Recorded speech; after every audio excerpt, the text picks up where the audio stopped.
வெளியூர்ல முடியெல்லாம் கட் பண்ணி சித்திரவதை பண்ண, ரொம்ப சித்திரவதை. சூடு வச்சிருக்கா, முடிய கட் பண்ணிருக்கா, 3 வாட்டி சூசைட் அட்டெம்ப்ட் பண்ணிருக்கு. அவன் ஏதோ பேசிட்டான் போல, ஏதோ பண்ணிட்டான். அவனை சும்மா விடாதீங்க. திருப்பி என் பொண்ணு கொடுக்க முடியுமா? என் பொண்ணுக்கு நடந்த மாதிரி பாதிப்பு எந்த பொண்ணுக்கு நடக்க கூடாது.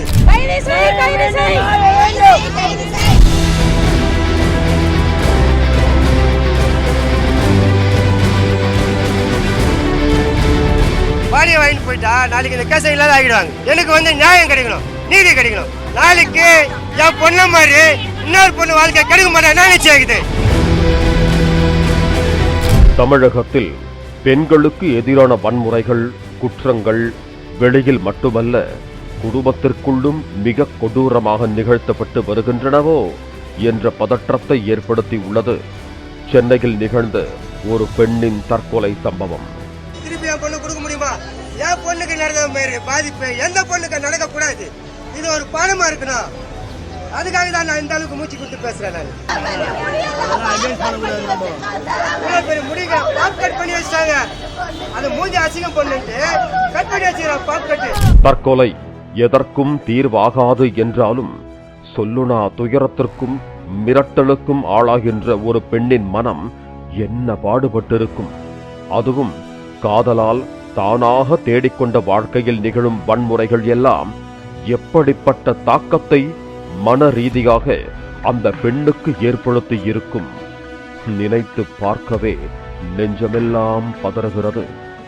அப்படி ஒரு சம்பவத்தை இன்றைய செய்தி தொகுப்பில் விரிவாக பார்க்க இருக்கிறோம்.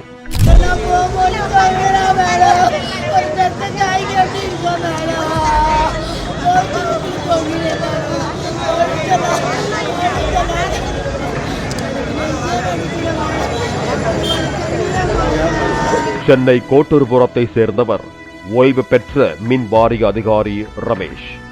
அரசியல் பிரமுகரான ரமேஷ் அமைச்சர் முத்துசாமியிடம் உதவியாளராக இருந்தார். இவரது மகன் தானேஸ்வரன் புதுவண்ணாரப்பேட்டையை சேர்ந்த செழியன் என்பவரது மகள் சுவாத்தியை காதலித்து வந்தார். இவர்களின் காதல் வீட்டுக்கு தெரியவர இரு வீட்டார் சம்மதத்துடன் கடந்த 2023ஆம் ஆண்டு டிசம்பர் மாதம் 1ஆம் தேதி உற்றார் உறவினர் ஆன்றோர் சான்றோர் வாழ்த்த தானேஸ்வரனுக்கும் சுவாத்திக்கும் தடபுடலாக திருமணம் நடந்தது.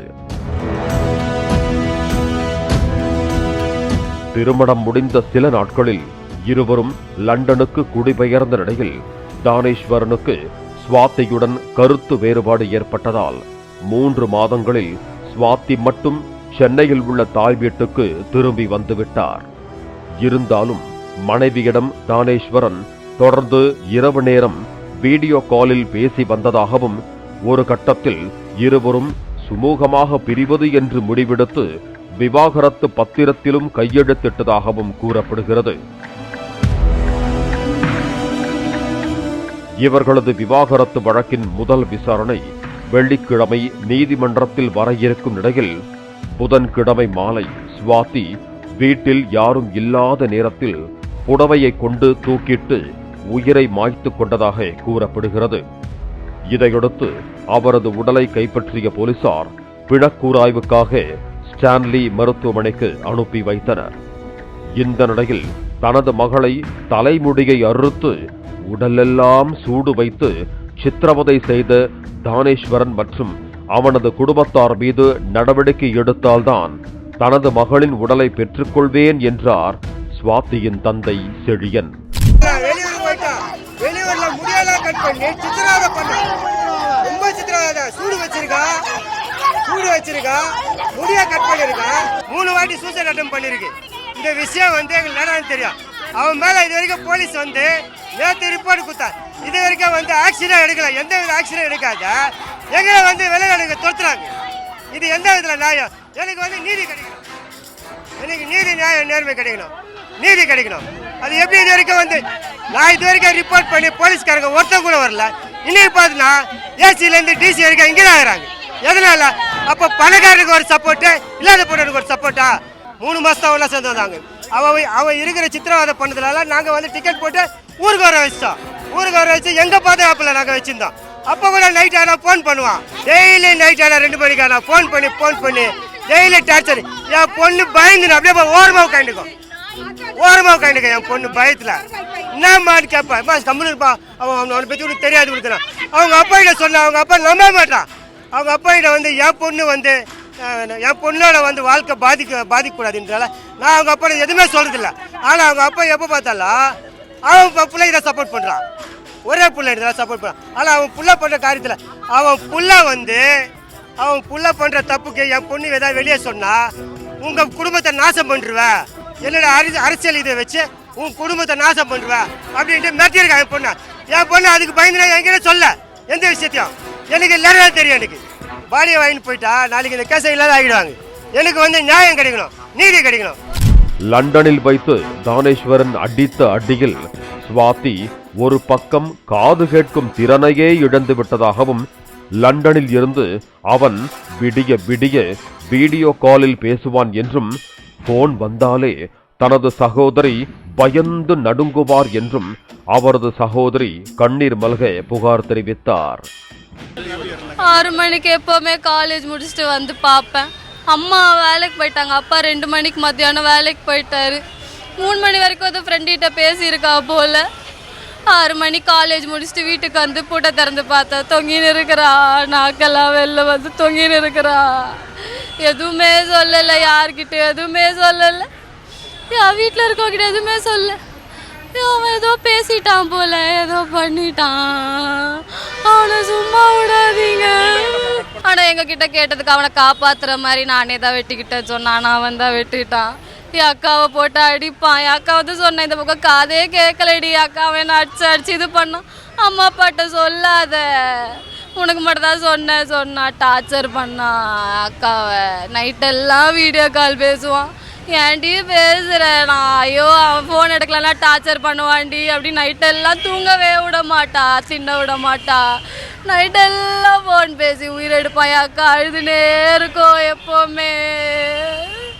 என்ன நடந்துச்சுன்னே தெரியல, எதுவுமே தெரியல. விட்டு போயிட்டா. அவனை சும்மா விடக்கூடாது. தாங்கள் அளித்த புகார் மீது போலீசார் நடவடிக்கை எடுக்க மறுப்பதாக குற்றம் சாட்டிய செழியன் ஸ்டான்லி அரசு மருத்துவமனை வாயிலில் தனது மனைவி மற்றும் உறவினர்களுடன் போராட்டத்தில் ஈடுபட்டதால் பரபரப்பு ஏற்பட்டது.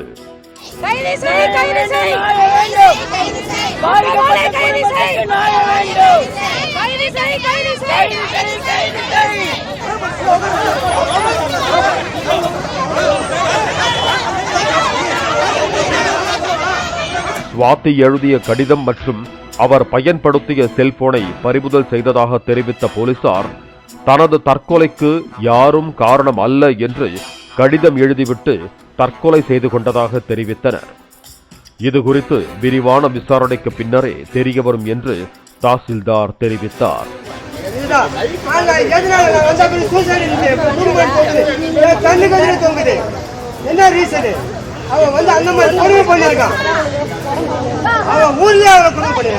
குற்றச்சாட்டுக்குள்ளாகி இருக்கும் லண்டன் மாப்பிள்ளை தானேஸ்வரனின் தந்தை ரமேஷ் இந்த குற்றச்சாட்டுகளுக்கு பதிலளிக்க மறுத்துவிட்டார்.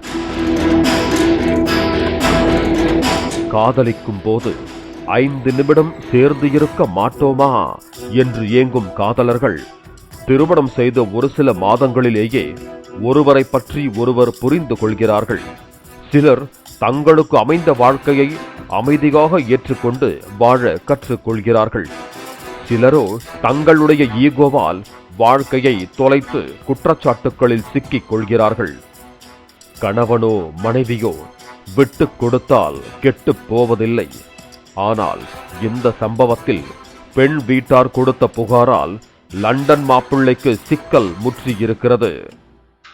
ஆத்திரத்தில் செய்தாலும் ஆதங்கத்தில் செய்தாலும் குற்றம் கேடு தரும்.